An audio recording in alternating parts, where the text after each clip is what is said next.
Friends, today we are going to discuss efficiency of small versus large scale production. First of all, we have to differentiate between small scale and large scale. In Indian scenario, small scale enterprises are the ones in which investment in plant and machinery does not exceed rupees 5 crores. It does not, however, include cost of land and cost of building. Now, these small enterprises are also of two types: one, producing enterprises, and two, service enterprises.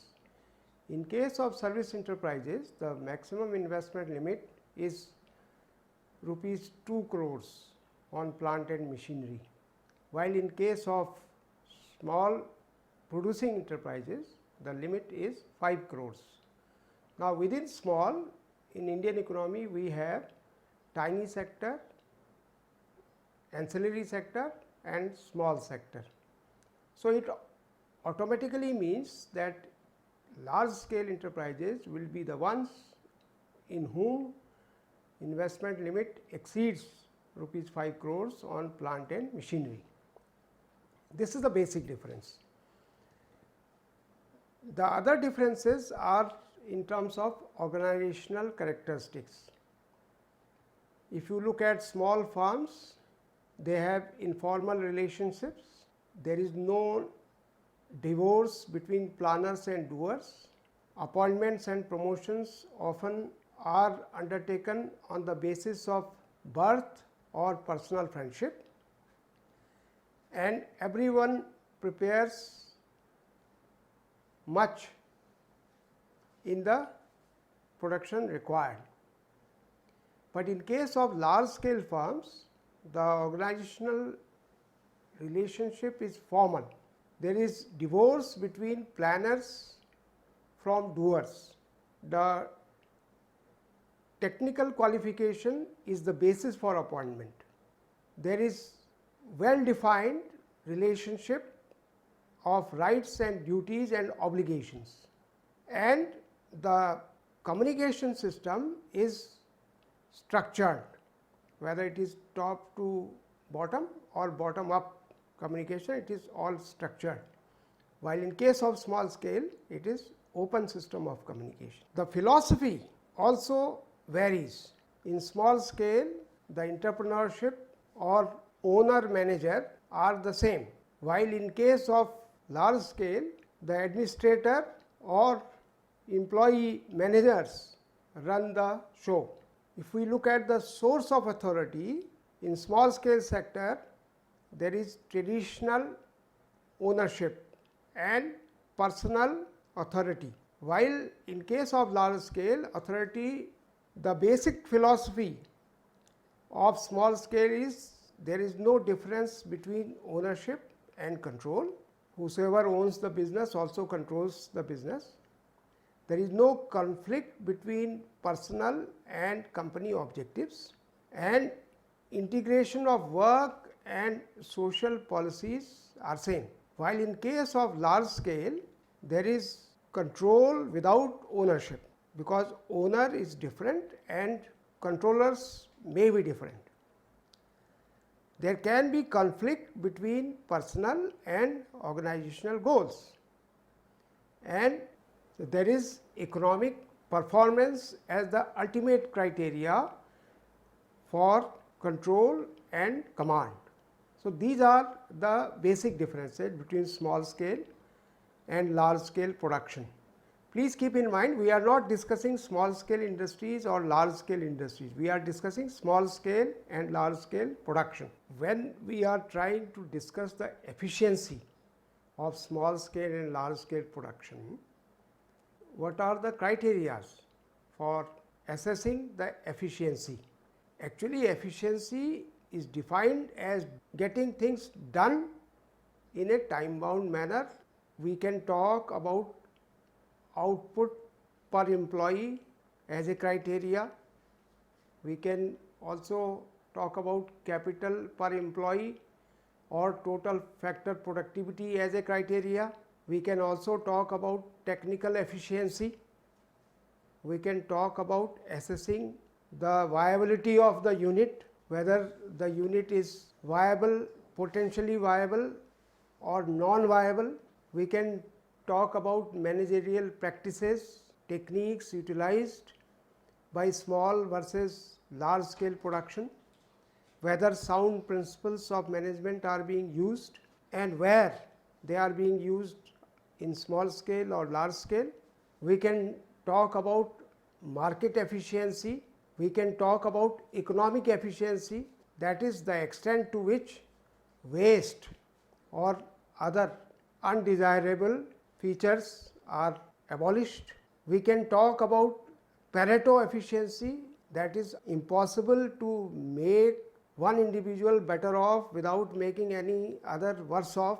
So, if we cannot make anybody better off without making somebody worse off, that is what is Pareto optimality. We can talk about allocative efficiency, we can talk about efficiency of wages, who pays more, who pays less, is there exploitation of labor. We can talk about business efficiency, that is revenue related to expenses. We can talk about relative efficiency, that is an industry either in small scale or large scale creating regional imbalances.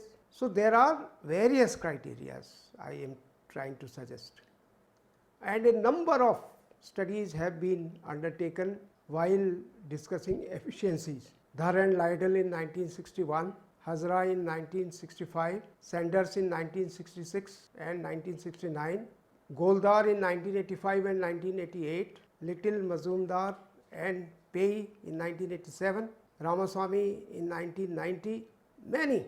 These are some of the studies which have been undertaken to study the efficiency of small scale production. Actually, they have tried to assess the efficiency of small scale industries, and all these studies undertaken for judging the efficiency of small scale industries in India have given contradictory conclusions. Contradictory in the sense that some of the studies have suggested that small is beautiful, but nobody can say that if small is beautiful, large is necessarily ugly. Actually, large can also be beautiful and small can also be beautiful. It will depend on project to project or enterprise to enterprise basis. Yeah, if we would like to explain how small is beautiful, we will have to look at the advantages of small scale production. The first advantage is close supervision. The master's eye is everywhere in small scale production. Secondly, when demand is either small or constantly changing, small scale production has advantage because we can make it adjustable to the market forces. On the front of employment, small production is labor intensive, so provides large scale employment. The need for investment is small, so with small capital, the small scale production can be initiated, especially in a capital deficient country like India or other developing country. Small scale production has advantage because with less capital it can be initiated. Then there is direct relationship between the customer and the producer in the small scale. The small scale producer can make tailor made products. The management is easy. There is freedom to work. Most of these small scale enterprises are self sufficient. The evils of large scale production or factory system, which leads to exploitation of labor, lot of wastages, communication gap, they can be avoided if small scale production is undertaken, because in small scale production there is one-to-one relationship between capital and labor. When small scale can be ugly, that means are there any disadvantages also? Yes, when it comes to cost of production, normally it is seen that small scale production will lead to higher cost scenario. There are quality issues attached to small scale. There can be wastages of byproducts. There is technological issue because the technique used by small scale producer will normally be primitive technique. Then there can be financial issues, non-availability of finance or financial crisis are attached to small scale production. There can be difficulty as far as changing the technology is concerned. There are managerial issues also, and the basic issue is small scale production has to face competition with large scale, not only large scale but also multinationals, where they find it difficult. Most of the time it is seen that small scale production is initiated with a great enthusiasm, and most of the enterprises die their infant death. Infant in this case will be the enterprise which has not celebrated its second birthday. So, before 2 years of establishment, many of the industries in the small scale have to die their virtual death. Then there is also a issue of ghost units. Nobody has seen ghosts. Similarly, many of the units are existing in paper, but actually they are not producing. They are just visible in paper so that the advantages which are given by the respective governments to the small scale producers can be manipulated. There is lack of managerial capability in small scale production. The diversion of working capital for non-production expenditure can also be an issue. Then when it comes to availability of raw material, especially in the times of shortage, they always face problems. Most of the small scale producers also complain of non-availability of power in time. So these are the issues which will suggest that small may not always be beautiful as far as efficiency criteria, quality, cost is concerned. As far as timely availability of goods, after sales services are concerned. Now when we look at the other side of the coin, that is large scale production.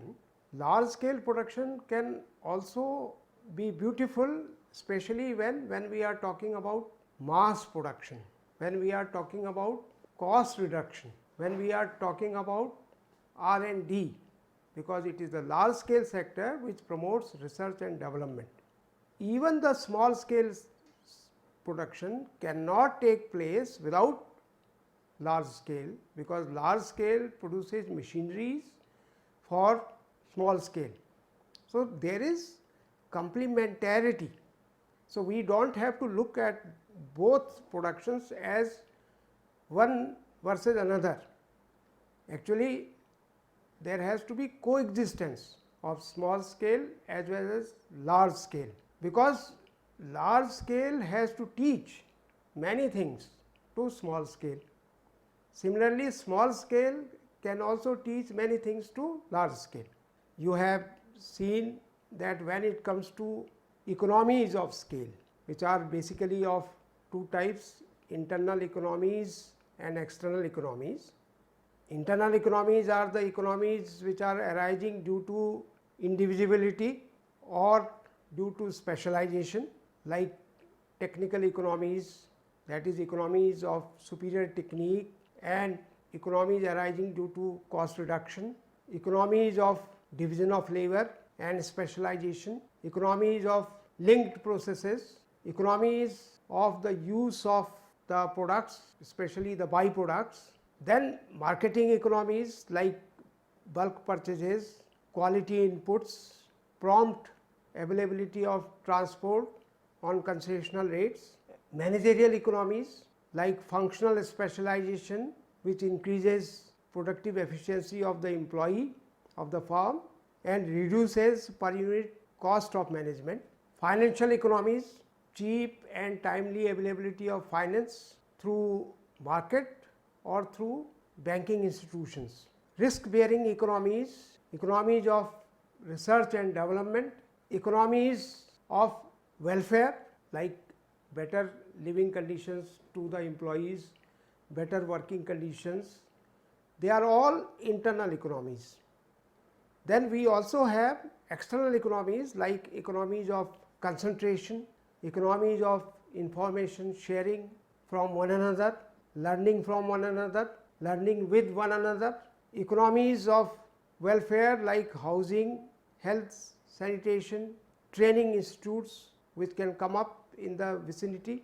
This all leads to cost reduction and higher efficiency. But large also has diseconomies.